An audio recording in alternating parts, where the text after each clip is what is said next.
All right, good evening. Thanks for coming. The next three lectures are going to focus on figures who are important in their role as codifiers of halakha. So it's a form of scholarship that we're going to examine, the writing of halakha codes. This week we're going to talk, I guess, about the phenomenon a little bit more broadly, and also talk about the life of Rabbi Joseph Karo, the author of the Shulhan Arukh, still the most important code of Jewish law, if one would press to choose. And next week we're going to look at the Arukh Shulhan, Rabbi Epstein, who wrote a commentary replacement for the Shulhan Arukh that is really notable. He was sort of the last traditional Jew. Okay, so that's my slightly provocative. What's that traditional? Come next week and find out. Oh, okay? I'll speak next week. Okay, the Arukh Shulhan is, I'm not going to tell you now. Okay, the Arukh Shulhan is the last traditional Jew, and the third week we're going to look at a contemporary writer, very popular halachic codes, Rabbi Melamed, who's the author of the Pinei Halacha series, which is very popular in Israel and is being translated into English as we speak. So let's zoom back and say some things about codes in general. In my little timeline, I mentioned the editing of the Mishnah. The Mishnah is some ways like a code. It's until the Mishnah, the oral Torah was oral. Okay, it was not written down. It was not in book in any fixed form. It was just taught from teacher to student. It was memorized. The Mishnah represented a shift. It was edited and published, maybe not as a written book, actually. I think many scholars now think that the Mishnah was first published as an oral book. You could publish books even before they were written. That was a thing that was done. You can tell the Mishnah was meant to be memorized by the form it takes. It used a lot of repeated language, repeated forms, and there actually is an edition of the Mishnah that someone published that I have, which is made for, if you want to memorize the Mishnah, there's an edition that is written in long columns where the repetitions are of phrases and stuff and patterns are emphasized. So you can for easy memorization, and there in the back of each volume is a checklist where you can each time you learn through it, once you check it off, you can 100 more times each second and check it off. It's a whole little system for keeping track and memorizing. Anyway, so the Mishnah, this was done around the year 200. The distillation, the collection, the organization of the entire oral Torah into 6 starim, 6 orders, each order divided into, 10 or so mesechtot, tractates, whatever that means, each tractate into chapters, each chapter into individual mishnayot, individual mishnahs. It's really tremendous work. Around the same time you have the Tosefta, which is a parallel work, also collection of oral Torah in the same system of Seder, Masechet, chapter, Perek, and then, I guess, Mishnah Braita, okay? Individual, I think the English word, perikop, individual little section. So in some ways the Mishnah is like a law code because it tells you what to do. In other ways, the Mishnah is, I don't have Mishnah on the sheet, and I should put, okay, but I think most of you have seen, all of you have seen Mishnah before. Mishnah is not like a law code in some important ways. How is Mishnah not like a law code? Just a few... It doesn't tell you exactly what to do. Right, good. Okay, it doesn't tell you exactly what to do because it has a few options. Yes, it has multiple opinions. Okay, Mishnah, almost every, I think all but one chapter of the Mishnah has multiple opinions. Rabbi Akiva says this, Rabbi Meir says that, Rabbi Yossi says the other thing. And so that makes it not so useful as a code of law. So maybe the Mishnah isn't exactly a law code. It's a collection of the oral Torah that was organized to preserve it, to help it be spread and studied, but it's not a typical code of law because it has multiple opinions. If you want to learn what to do, the Mishnah is not going to be sufficient to tell you because, again, it doesn't... It has multiple opinions. In later generations, starting on the time of Rabbi Yochanan, several generations after the editing of the Mishnah, you develop rules for understanding the Mishnah. He was one of the first to promulgate. We always follow the opinion of Rabbi Yossi, or we never follow the opinion of Rabbi Meir, whenever and rules of that kind, because only rules of that sort allow one to use the Mishnah as a source of halachic guidance. Without those types of klalim, the Mishnah really is useless for, if I want to know what to do, it's just because it just collects information. The Mishnah also doesn't contain quite enough detail. It doesn't tell us why, it doesn't tell us origins or derivations of rules. It's just sort of straightforward statements with attributions and disagreements. So the Talmud is the project, like what we know as the Talmud, is the project that sort of naturally unfolds from the editing of the Mishnah. Once you have the Mishnah nice and organized and distilled, it then generates further questions and further investigations. How do we know this? Why is this true? It says this here, it says something else over there. How do we reconcile that? And those types of questions, okay, if you study Talmud, like that's what it's about. There's a Mishnah, a line of the Mishnah, and then an explosion of discussion that comes from that. And so this is a pattern we will see in the history of Jewish law. Whenever there is a trimming, a distillation, like trying to make something into a code, there's an explosion that then unfolds after that of further commentary and further questions. And then there's a further distilling, a further culling and organizing, and then onward, and then a further explosion of commentary around that, because there are cases that are not discussed. The Mishnah says case 1 and case 4. What about case 2 and case 3, which are implied but not actually stated? So the Talmud has to resolve that. So Talmud, 525 to 600, those are some dates around when the Talmud is edited. We don't really know. That's around when it happened. Is the Talmud a code of law? The Talmud a source of law? I see people shaking their heads. You're saying yes. So why do you think yes? Why is the Talmud a code of law? Like you mentioned Rabbi Yochanan and others. Okay, so there are rules that came after the Talmud for interpreting the Talmud, like halacha karav b'isurim, right? Whenever Rav and Shmuel have a dispute, if it's about ritual matters, we say that Rav wins. Okay, but that just begs the question that those rules are not in the Talmud itself, by and large, right? Those are post-Talmudic rules for making sense, or some of the post-Amoraic rules. I don't think those rules are mostly in there. Well, actually, Rabbi and Rabbi, yes, we have a few rules here and there. So sometimes they say the halacha is like this person at the end, but that's pretty rare, right? Right, but in most cases we don't have such clear guidelines, right? In certain disputes we have principles that are scattered through the Talmud about how we resolve certain, when this person and that person go head to head, this one wins, okay? For the most part we don't have those, and the fact that you even need to develop those rules points to the fact that Talmud is a lot of discussions, usually without conclusions, right? Usually you can read through a topic in the Talmud and it's not exactly clear. It's like, wait, I think we resolved that, or we sort of left that as open, I don't quite know. Now it's the next Mishnah. Like, did we resolve, right? You're nodding because you just, and Danielle, did you just reach that, like in your learning, are you? Well, also more like what's happening in general. Okay. Yeah, it's not, the Talmud isn't solely organized by topic.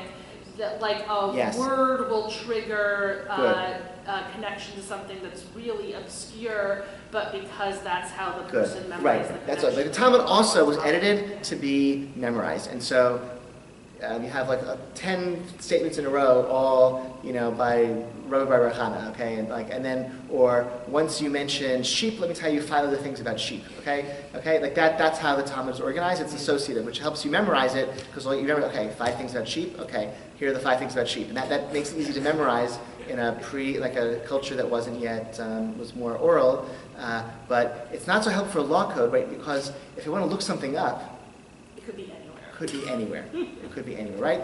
Each tractate has a topic, but there's like many topics, and it goes from topic to topic, and you can't necessarily find all the treatments of a given topic in any one place. And sometimes a topic could be discussed in multiple places throughout this very large body of literature, and you don't know if you've seen everything important. So the Talmud is also not so helpful as a law code. So the first attempt to make something that's like a law code was the Rif, Rabbi Yitzhak Alfazi. Alfazi means he was from Fez. Fez is in Morocco. Right? And what he did, he just took the Talmud and he edited out all of the discussions and the arguments and the extraneous detours and just left the bottom line.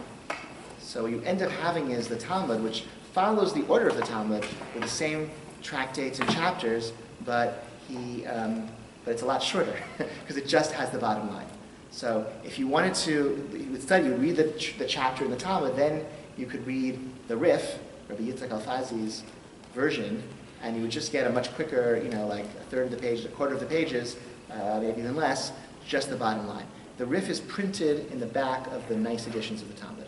So if you have a nice edition of the Talmud, wherever you take your volume, one of the guys in the back is the Rif. And it's, okay, so it's really, really important, really influential. Sort of like a code, because it can tell you what to do, because he tells you what he thinks the bottom line is. And he was an important scholar, and he followed the tradition of the Babylonian Geonim, right? So he has, authority on his shoulders. Not exactly like a code, though, because he's still following the kind of order in which things appear in the Talmud.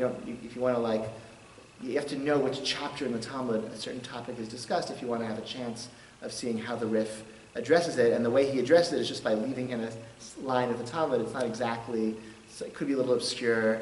Maybe he doesn't talk about all the other cases that you'd want to know about.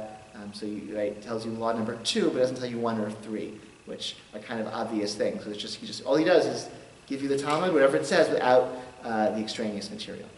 So it's still very important work in the history of Halakha. Does anyone memorize the Talmud now? Do people? Maybe people do. Memorizing it in Sfar, but just pieces. Oh, Sfar has you memorized? Yeah. Cool. So, okay. So yes, some people do. I don't think it's a major.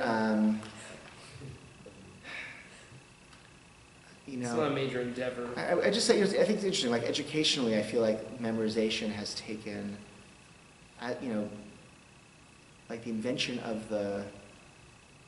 I don't know if I can say this on tape. You can edit it out. Much like the. Turn it off, someone turn it off. We'll yell really loud. No, it's just whatever. It's not gonna. It's okay. It's not that bad. I just, Sarah works for Sefaria, and it's like this new platform for whatever they call it, a new. I forget the word. I forget their elevator. Compilation. It's a resource for like a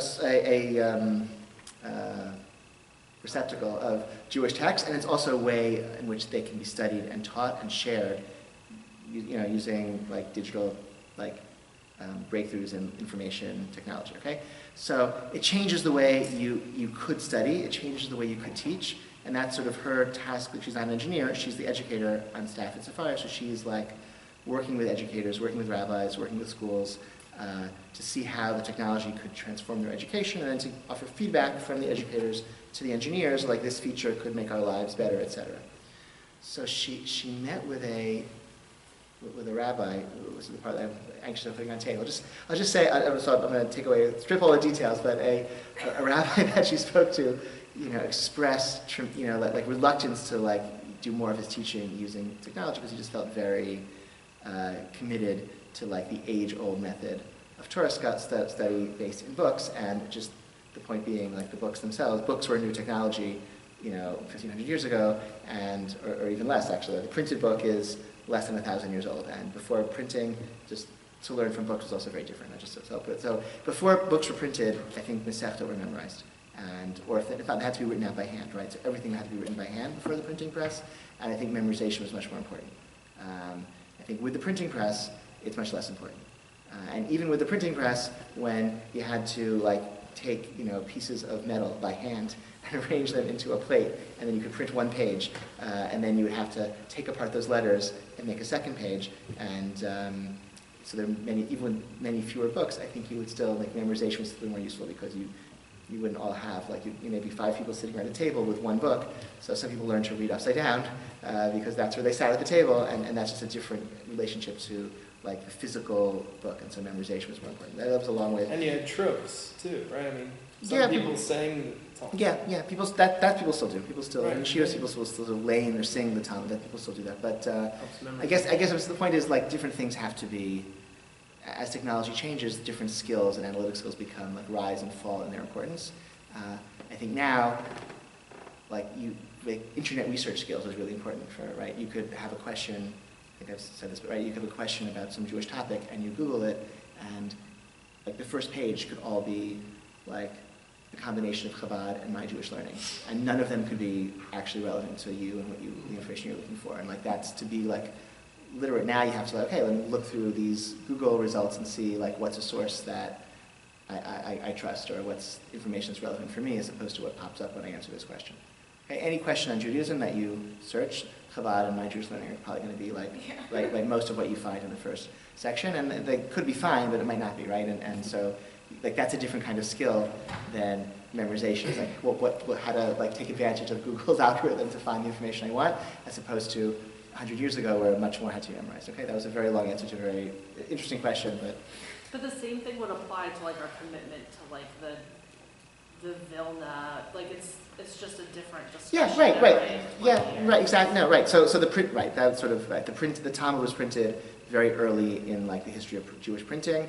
The standard edition that is embraced in the Vilna edition was printed in the 1890s.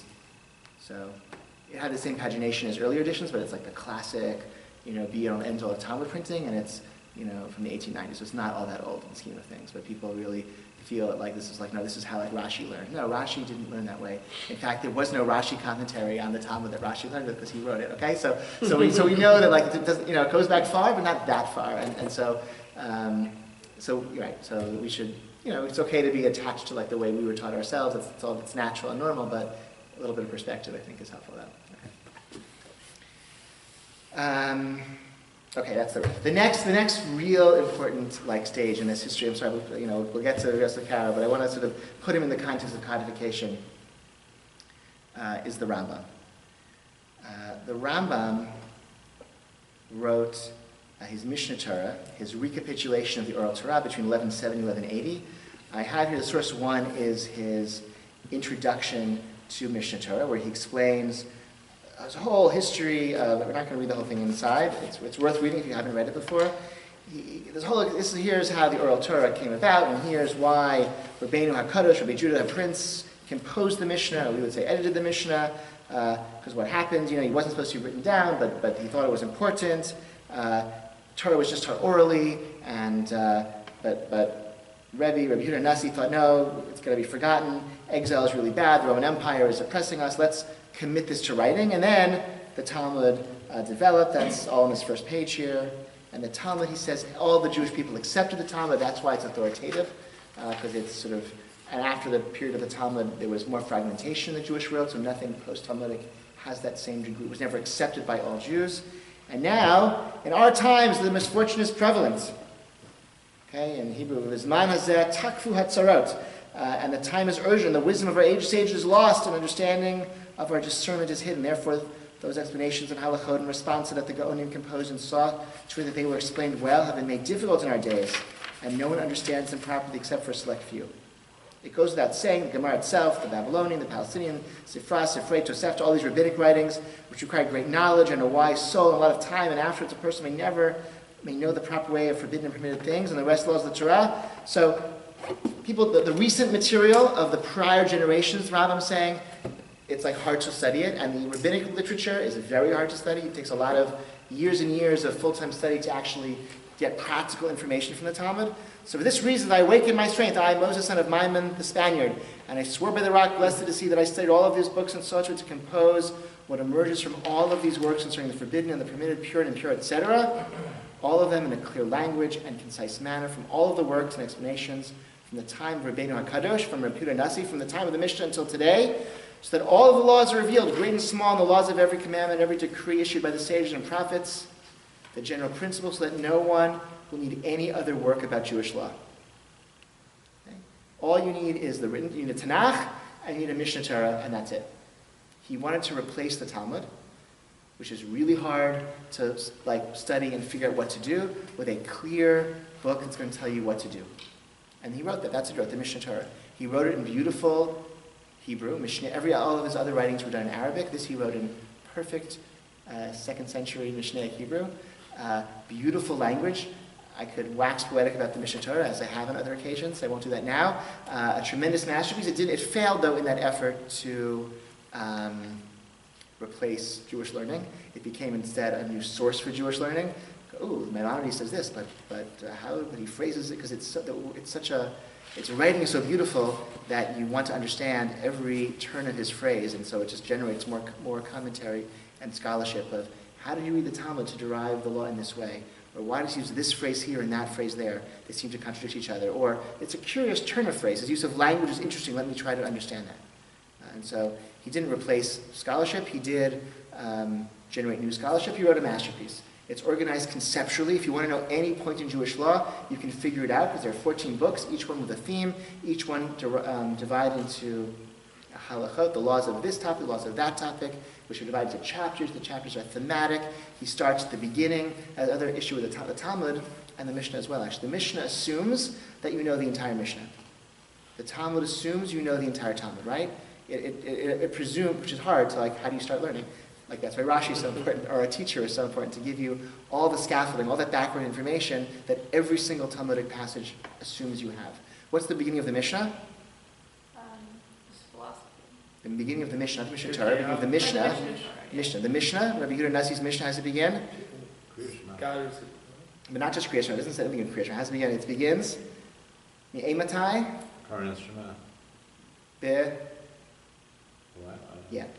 From what's the time of the evening Shema? That's the first Mishnah. Okay, what does that presume? What does it not say? It doesn't say there's a mitzvah to say the Shema.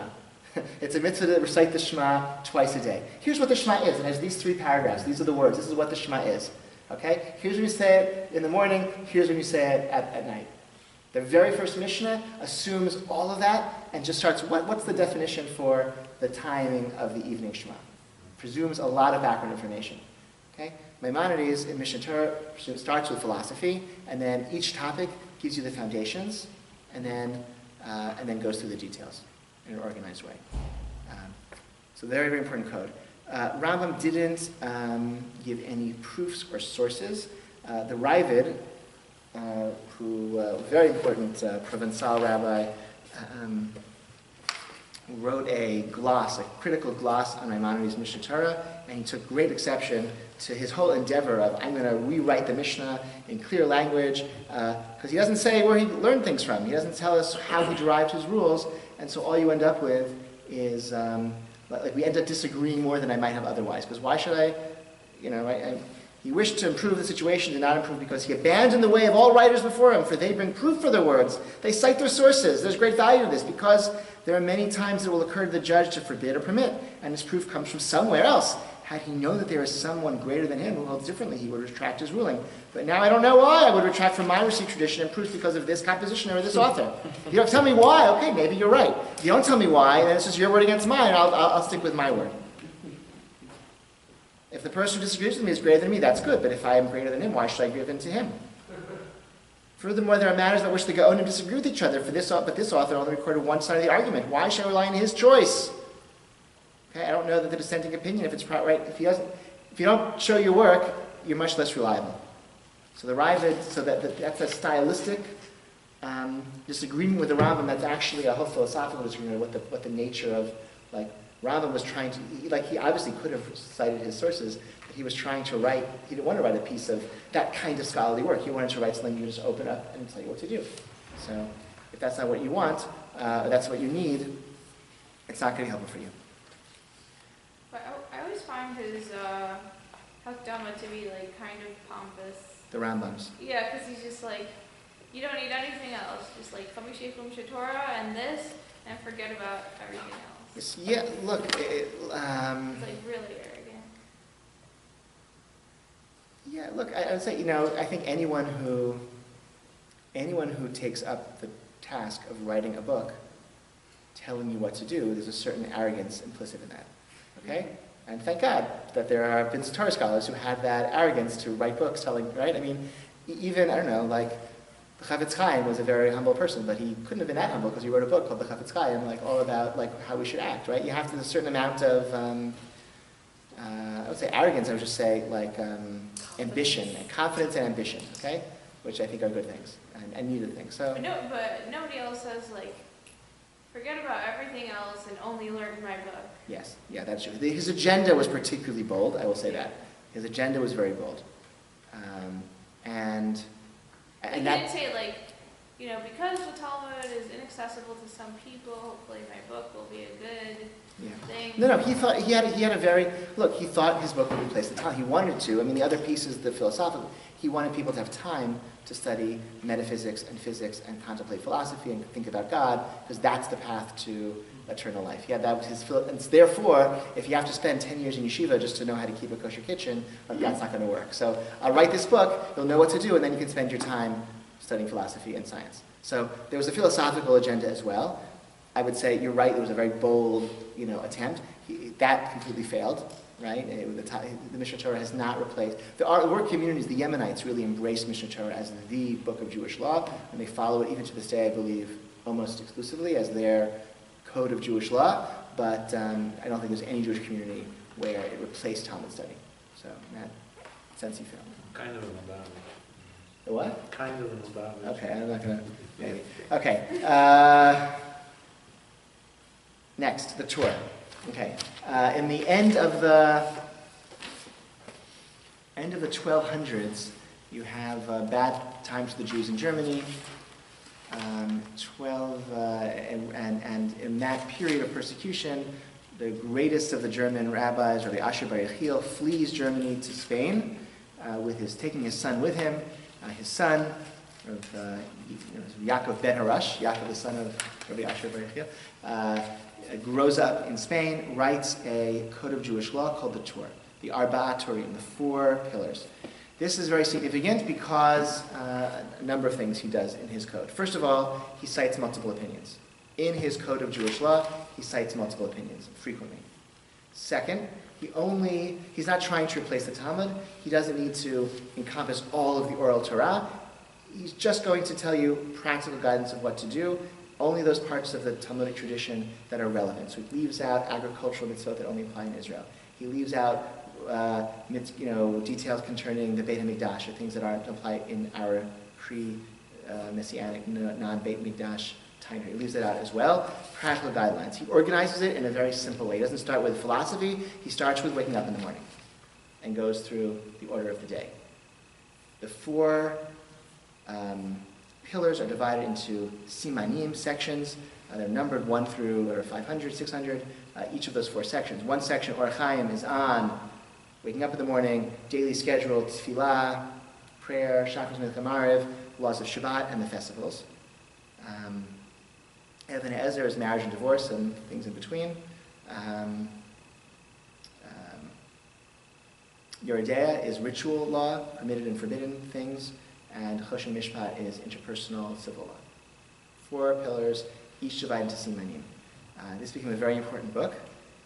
On its own right, it also became an important book because of what Rabbi Yosef Karo did, which we're about to talk about. Okay, our main topic actually for this evening. We're about to start. Okay, Rabbi Yosef Karo decided to write a encyclopedic work of halacha in which he would summarize all of the prior halachic scholarship on each topic, and also end up and provide final, bottom line guidance. So he would both be encyclopedic, and it would be a practically you could use and rely upon. And he chose to write this magnum, this great encyclopedia with bottom line information on Jewish law as a commentary to the Torah. And that choice meant that the Torah became like the Dewey Decimal System for halakha, for Jewish law. In other words, 318. Orach Chaim, the laws of daily, right?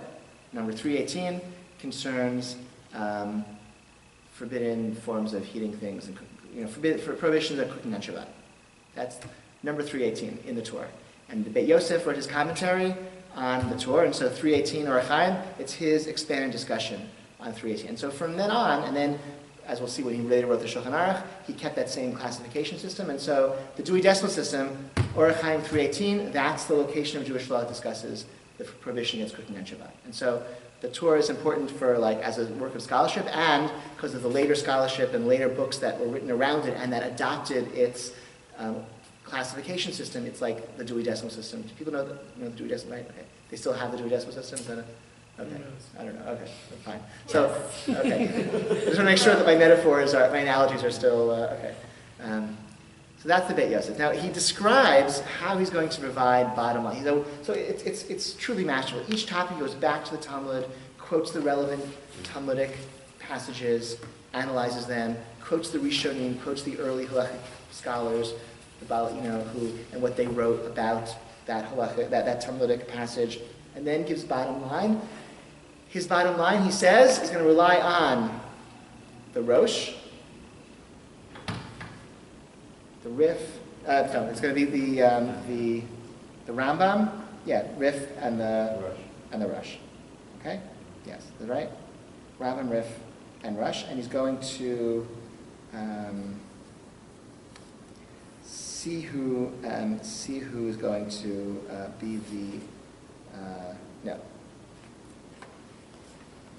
Isn't 2 out of the 3? Yes, to see which ones they agree. Yeah, Rif, Rambam, Rosh, right? Rif, Rambam, Rosh, and whatever the majority of Rif, Rambam, Rosh is, that's how he's going to decide. What's the problem with this method? What if there's 3 different opinions?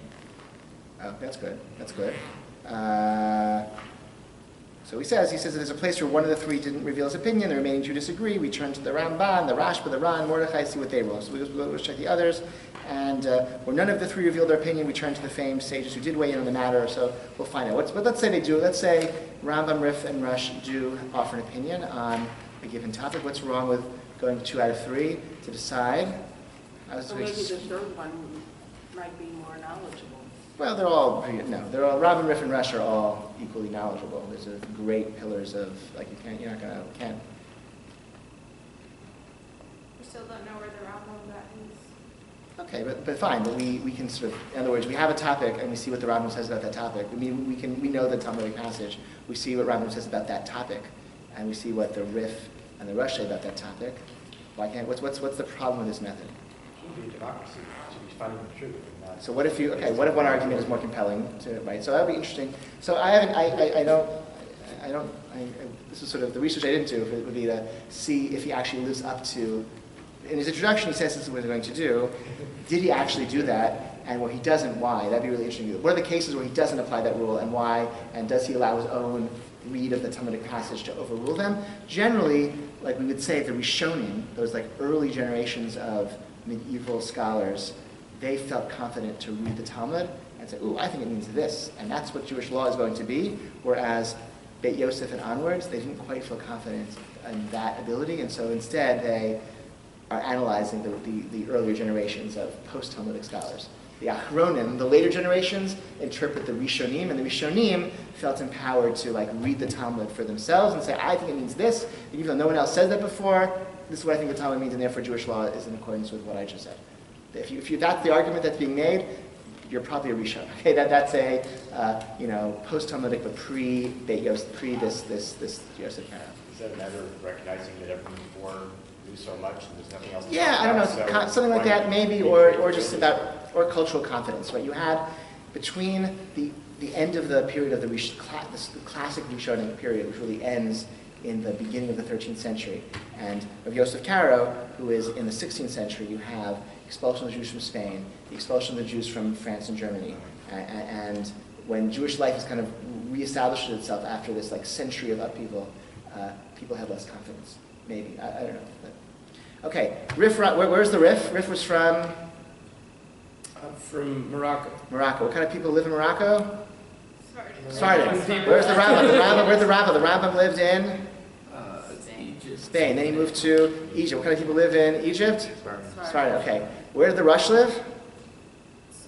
Ashkenazi. Great. He lived in Germany, but then actually at the end of his life he actually moved to Spain also, right? So 2 of your 3 are Sephardic, and the one who isn't actually moved to Spain anyway at the end of his life. So he still counts as an Ashkenazi. He was definitely Russian, but his halachic calculus is skewed towards the Sephardic tradition, and Yosef Karo was himself Sephardic. So that is one sort of, I don't say flaw in his system, but that is a kind of bias that that his system kind of reinforces. Okay, so it's a Sephardic influenced or biased, sort of skewed kind of method. Okay, just on our timeline. So the Beit Yosef, that's his magnum opus. He writes this in. He was born in Toledo. It's our timeline, 1488. 1492, of course, there's the expulsion from Spain. He begins work on the Beit Yosef. He travels around with his family and goes to Portugal for a bit, goes to Turkey, Greece, Saloniki, very good. 1522, he starts writing Beit Yosef. He arrives in Sfat in the Galil in 1535, and he completes the Beit Yosef in 1542 and publishes it only in 1555. So in the middle of all this, we have the Smicha controversy of Tzfat of 1538. People know about the Smicha controversy of 1538? Good. I mean, I'm glad you don't know. Or most of you don't know, because it's okay. Okay, oh boy.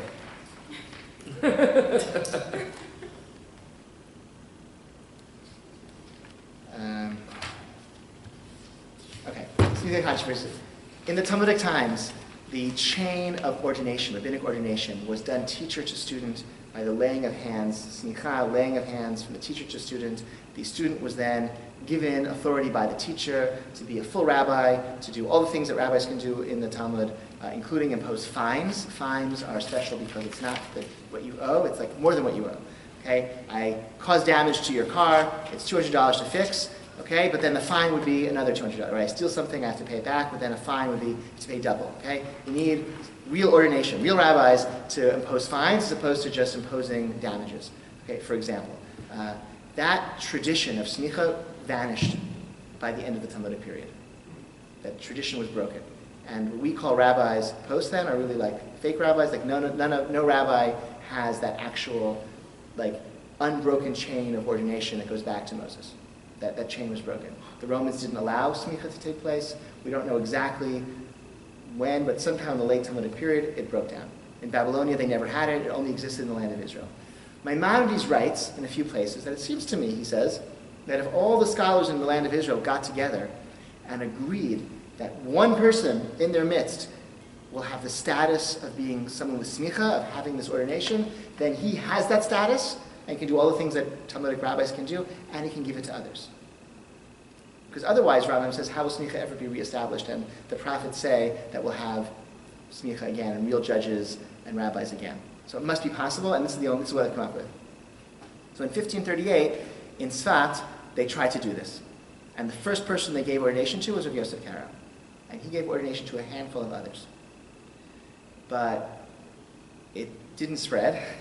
It died out because of the rabbis in Jerusalem were like, who are these guys in Sfat, like we didn't agree, and what do you mean, unanimity, like we don't agree, and so the whole thing broke down. There were attempts to revive this also in the 20th century in Israel, and it similarly broke down because like everyone agreeing on something like this of who the greatest scholar is who's going to have smicha, like good luck with that. So it didn't work. It's like the story of the Septuagint, the miraculous translation of the Torah into Greek.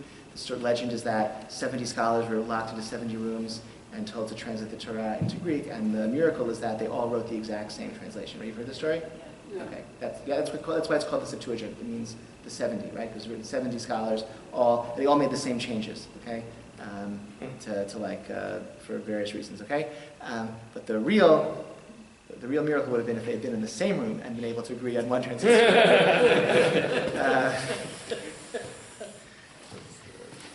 So that's 1530. Okay, so then 1564 to 1565 is the publishing of the Shulhan Arukh. Shulhan Arukh, he then, after having written the Beit Yosef, which is this, again, magnum opus, this encyclopedia where each topic goes back to the Talmudic passages, analyzes them, summarizes and quotes, brings in block quotations, the Rishonim, and then does this mathematics or argues and explains who's right in each of these disputes. He then says, okay, this is really nice. I've done my work. Now let me write a popular work for review and for study and for people who don't have time for this.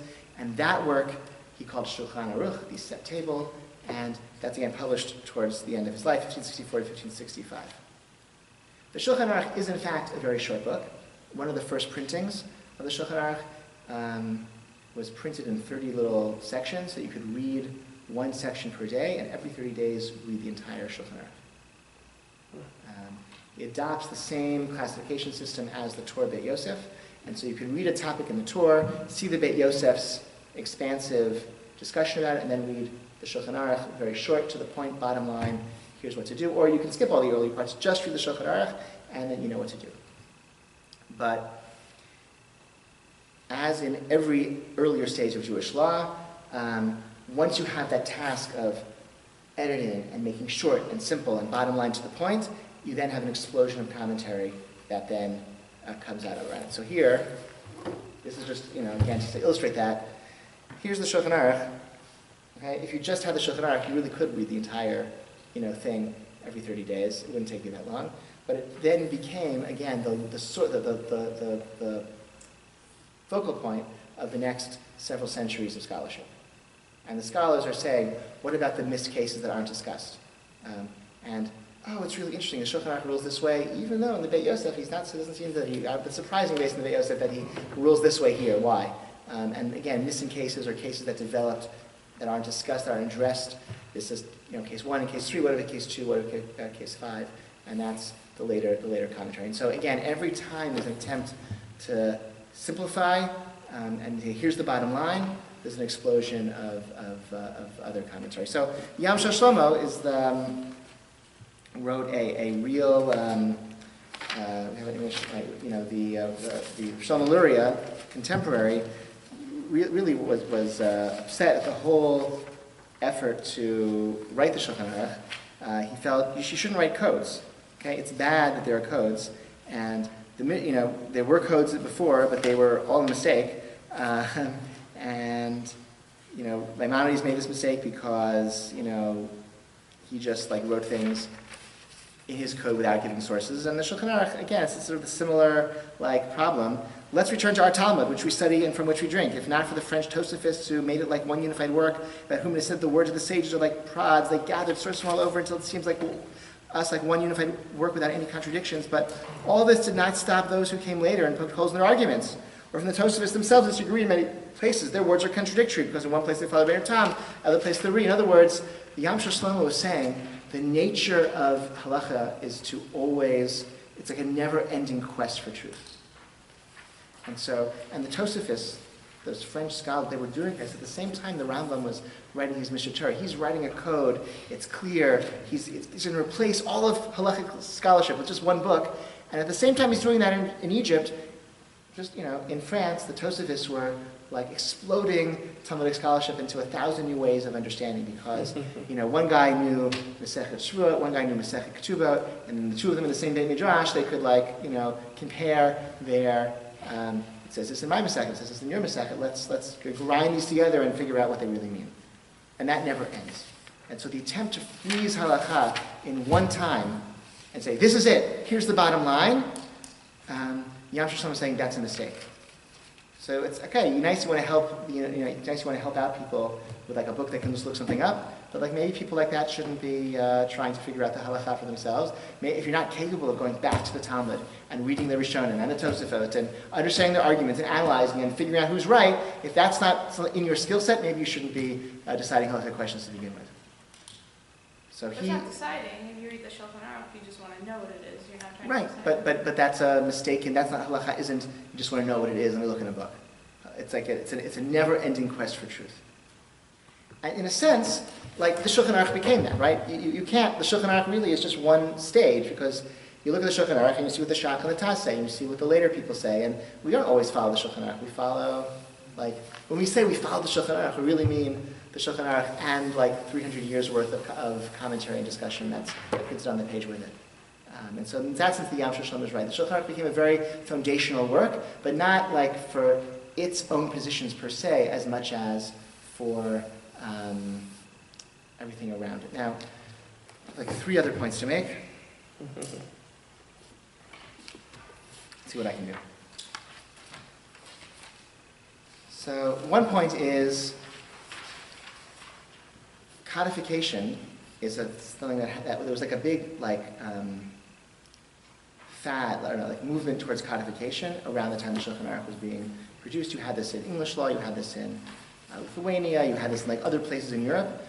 People were writing law codes for their nations. And so that seemed to be a thing that was in the air, writing codes. So that's sort of one context in which to understand him. And writing law codes always has the impact of, it can have one of two opposite impact. It can either unify people, because all of us together now have one code we follow, for example, the division between England and Wales is not, I don't know this because I read an article about this last week. The distinction between the legal system of England and Wales shrank over the years as the English published their unified, code of common law, and so the distinct Welsh traditions were erased by a law code that unified England and Wales.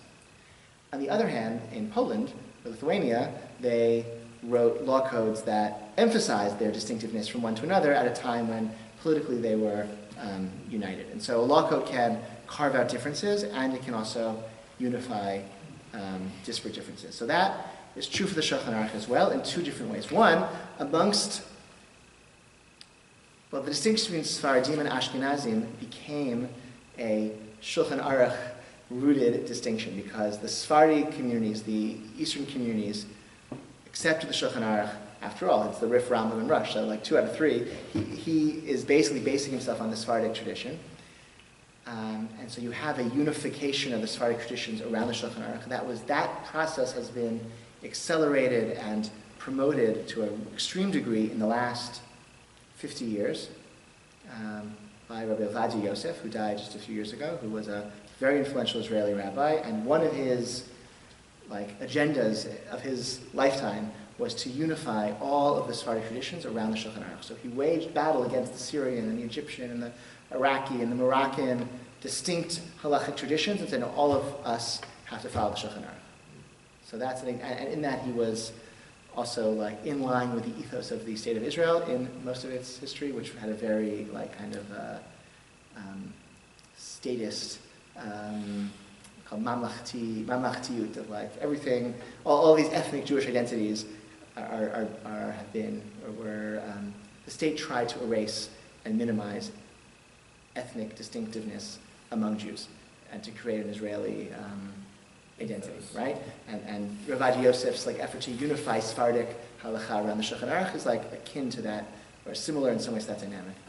You also have, at the same time, Ashkenazi communities distinguishing themselves from Sephardim by saying we don't follow the Shulchan Aruch. We follow the Rama, Moshe Israel, is a Polish rabbi who wrote a gloss on the Shulchan Aruch. We follow him, and that is an act of distinction, but it also is an act of unification because it unifies various Ashkenazi traditions that used to be quite different. Moshe Israel was writing in Poland, but over time, that kind of Ashkenazi halachic umbrella came to embrace not just Polish Jewry, but also Russian, Hungarian, and German Jewry as well, into this sort of broader, Ashkenazi halachic community that really spanned several different, different distinct ethnic and halachic traditions. So there's a unification there as well. That's also a process that this book seems to have. So when we talk about who is Ashkenazi and who is Sephardi, that's very different post Shulchan Aruch Rama. Sephardim are those who follow Shulchan Aruch, the Yosef Karo, the author of the Shulchan Aruch, and Ashkenazim are those who follow the Rama.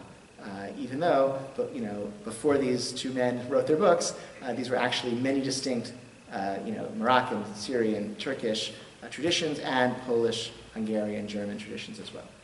And those sort of smaller divisions were blurred over by these larger things.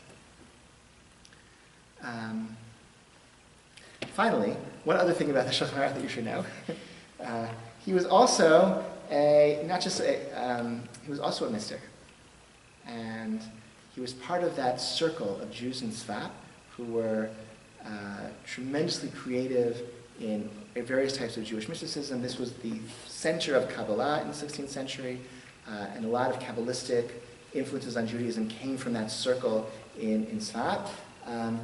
And Yosef Karo was part of that. He was definitely part of that. He actually had visitations from a Magid, a spirit guide.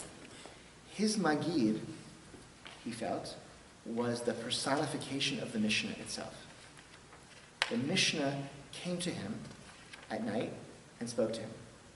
And he kept a spiritual diary of his encounters with his Magid, which was eventually edited and published, called Magid Mesharim, which is his conversations with this mystic visions, when the Mishnah would come in. Now it's interesting with the Mishnah that spoke to him because Rabbi Yehuda Nasi was the great codifier who took the oral tradition and organized it and made it into a book.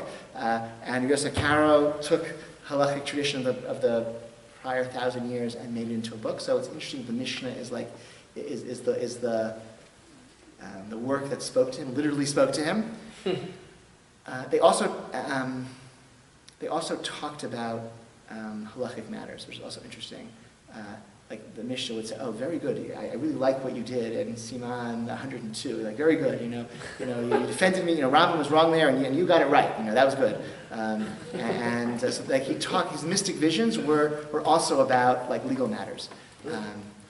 This has been hard for people to accept. During like periods of Jewish history, when the mystical tradition was really like embarrassing to like historians or enlightened Jews, it was people like said, "Oh, he couldn't have written this. He didn't write this. He was a lawyer. He was a scholar.